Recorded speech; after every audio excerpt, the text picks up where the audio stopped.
one of the men responsible for the 2002 Bali bombings, is due to walk free from prison within days after serving just half of his 20-year sentence.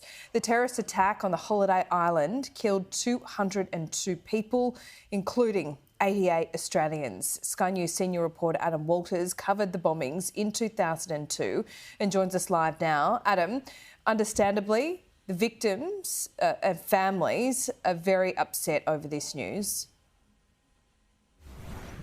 Laura, it's almost unthinkable. These people have been given a life sentence of grieving. I mean, the timing of this fellow's release is appalling by any definition. You can linger on the irony of the anniversary, the 20th anniversary looming on October 12.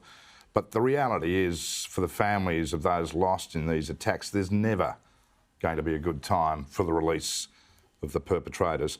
I flew into Bali a day after the bombings, and after 20 years of crime reporting by then, Laura, backpacker murders, Port Arthur massacre, the granny killer, the list goes on, I'd never been immersed in such grief.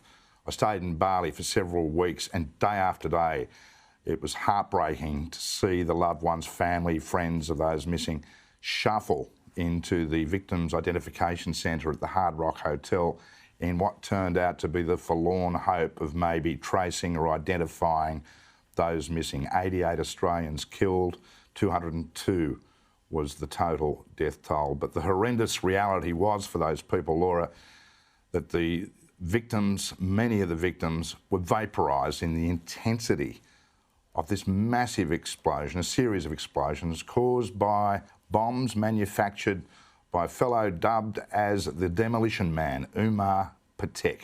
Now, until 2011, 9 years after the attack, he had been on the run and tracked down to the same town in Pakistan where Osama bin Laden was hiding out from the American authorities as they sought to execute justice over the September 11 attacks. Now, the Bali bombings happened a year, a month and a day after September 11, and I remember at the time, in September 2002, asking the then Defence Minister Robert Hill under the Howard government if Australia, in launching an East Coast counter-terrorism group at Holsworthy with the 2nd RAR Regiment in Sydney's southwest, was preparing for repercussions because of John Howard's swift and vigorous support for George W. Bush's war against terror.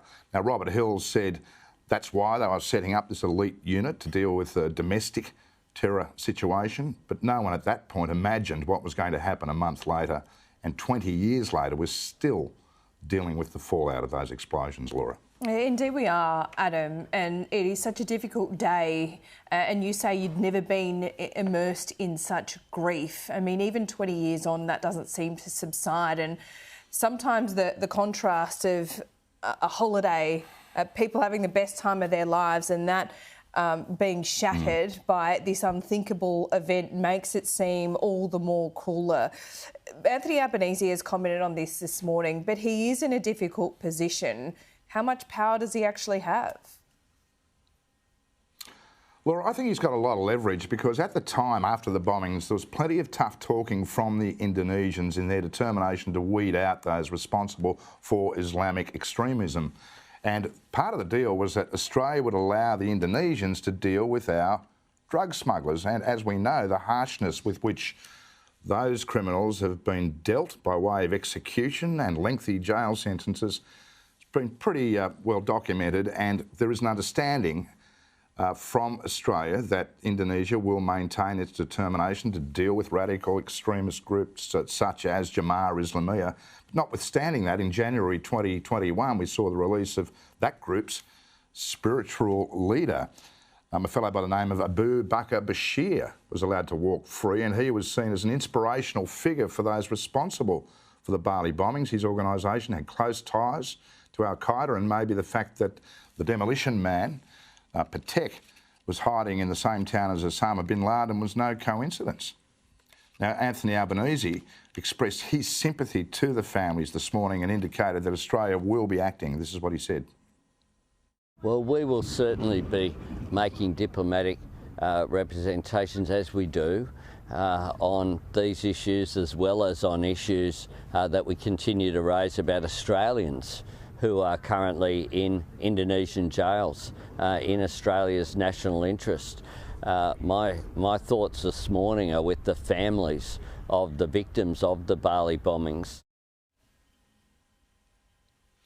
Laura, those representations to which the PM referred, the very least that the loved ones of those lost in the Bali bombings can expect as they prepare for the 20th anniversary. Laura. Adam, indeed. Thanks so much for that.